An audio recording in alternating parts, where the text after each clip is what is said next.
అందరికీ నమస్కారం. శుక్రుడు అనుగ్రహంతో కార్తీక మాసంలో ఈ రాశుల వారికి పట్టనున్న అదృష్టం, ఇంతకీ ఏ రాశుల వారికి ఎలాంటి అదృష్టం పడుతుందనేది వీడియోలో చూసి తెలుసుకుందాం.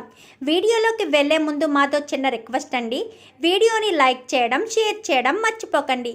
మీ లైక్ అండ్ షేర్ మాకు మరింత ఎంకరేజింగ్ అండ్ సపోర్టింగ్గా ఉంటుంది. జ్యోతిష్య శాస్త్రంలో గ్రహాల గమనం మరియు సంయోగం కారణంగా కొన్ని రాశుల వారి జీవితాలపై ప్రభావం ఉంటుంది. అలాగే విలాసాలకు అధిపతి అయిన శుక్రుడు నవంబర్ 8వ తేదీన ఉదయం 3:39 మూలా నక్షత్రంలోకి ప్రవేశించాడు. ఇక శుక్రుడు నవంబర్ 18వ తేదీ వరకు మూలా నక్షత్రంలోనే ఉంటాడు. తర్వాత పూర్వాషాఢ నక్షత్రంలోనికి ప్రవేశిస్తాడు. కేతువు నక్షత్రమైన మూలా నక్షత్రంలో శుక్రుడు సంచారం వల్ల కొన్ని రాశుల వారికి ఆర్థిక ప్రయోజనాలు ఉంటాయి. విలాసాలకు అధిపతి అయిన శుక్రుడు కేతు నక్షత్రంలో సంచారం కారణంగా ఆర్థికంగా మెరుగుపడే ఆ రాశులేంటనేది ఇప్పుడు మనం తెలుసుకుందాం. మొట్టమొదటి రాశి మేషరాశి. శుక్రుడు మూలా నక్షత్రంలో సంచారం కారణంగా మేషరాశి జాతకులకు సానుకూల ఫలితాలు ఉంటాయి.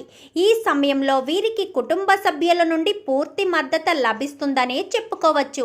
ఇక వర్తక వ్యాపారాలు చేసే వాళ్ళకి మంచి లాభాలు వస్తాయి. ఈ సమయంలో వీళ్ళు కొన్ని చోట్ల ముఖ్యమైన పనుల్లో విజయం సాధిస్తారని చెప్పవచ్చు. జీవిత భాగస్వామితో సంతోషంగా గడుపుతారు. మొత్తానికి శుక్ర సంచారం కారణంగా మేషరాశి వారికి ఆర్థికంగా మెరుగుపడతారు. ఇక తర్వాత రాశి వృషభ రాశి. మూలా నక్షత్రంలో శుక్ర సంచారం కారణంగా వృషభ రాశి వారికి అన్ని రకాలుగా శుభాలు జరుగుతాయి. అలాగే వర్తక వ్యాపారాలకు ఆర్థిక పురోగతి ఉంటుంది.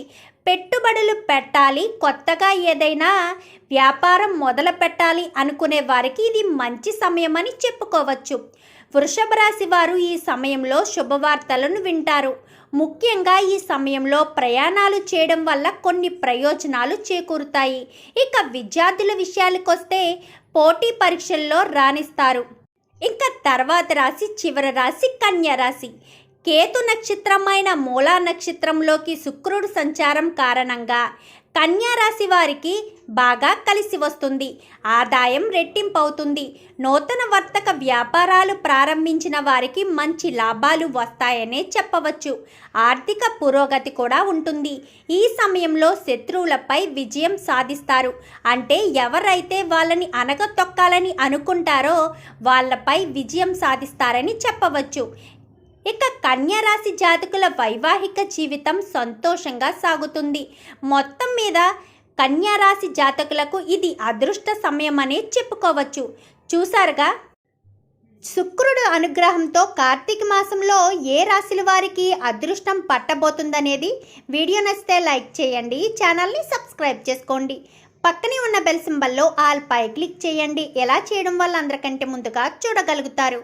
Thank you for watching.